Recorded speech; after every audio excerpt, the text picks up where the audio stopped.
You're listening to Improv-ing Business, where personal and business finance take a front row seat. I'm Brandon. Hello, this is Rick. And today we'll be talking about business and personal budgeting and why it matters. Does it? It totally does. You gotta keep track of the money. Great. Everybody can be an accountant in this world. Well, to some extent, yeah. You gotta be your own accountant. Otherwise, you're gonna be spending too much money on the fancy toilet paper and end up not being able to get rent. Mr. Whipple.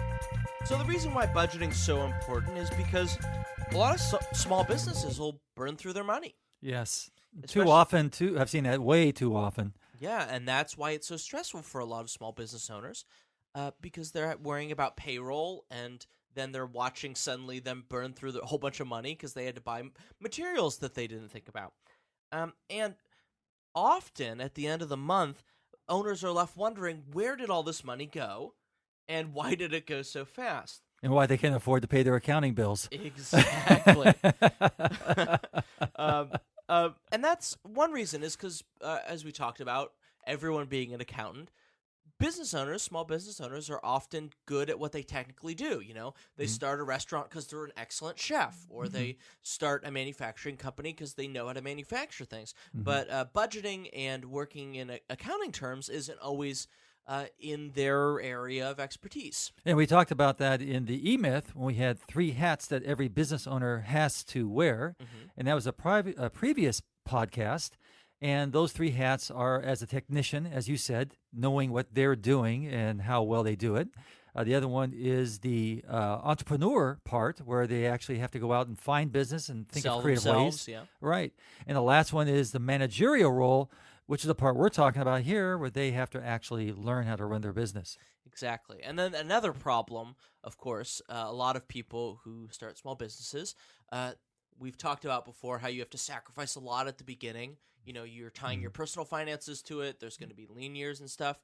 And then when they have a modicum of success and the business turns around and they're in the black for the first time, then they start wanting to pay themselves back for all that time and have sort of extravagant lifestyles. Right. You see business owners in their 5th year, 6th year, you know, buy a fancy car or buy a boat or something.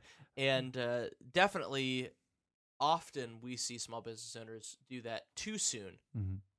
Well, that's in the entertainment industry. That's the first thing I always say to young male entertainers is when they get these big checks, all of a sudden they got money they never had before. And the first thing I ask them is, please don't go out and buy a Lamborghini. Yeah. Or a Maserati. I thought you were going to say Maserati. Well, I kind of moved up in the world. Oh, really? Yeah. I've always liked the emblem more. Oh, because yeah. it's like a we buy for trident. The emblems. Oh, Yeah. yes. So when it comes to personal budgets and business budgets, I've seen a lot of different things over the years. Over the last, 36 years I've been an accountant, from all different levels of people. I mean, it doesn't matter how much you make, how little you make. I have seen amazing things.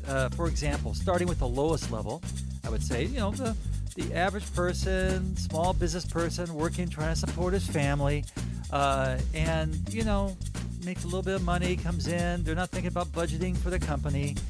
So they start taking money out of it for their personal use, and they buy a boat. Yeah. And, of course, as we said before, the 2 happiest days in a boat owner's life is the day they buy it and the day they sell it. Yep. And you can say that about most of any of these things, is that when you buy things, they're exciting and you use them. But then what happens is that it sits. Yeah. And that's one of the biggest problems I have with buying assets and recreational assets. Kids and toys. Right. Just generally. Yeah, I mean, you. The happiest day. You the were like happiest that. day is when you get the toy and you play with it, and Yeah. then it goes in the box with all the other ones. Right. And so that's one of the things that really bugs me about assets, is that if you buy something for enjoyment and you can't use it, then it becomes a burden. Like, we got to get summer out. houses is another one. Yeah, we talked about that. Cabins. We've talked about that on summer houses, is that unless you have another motivation like creating memories and creating a whole different renting lifestyle. it out. Or renting it out.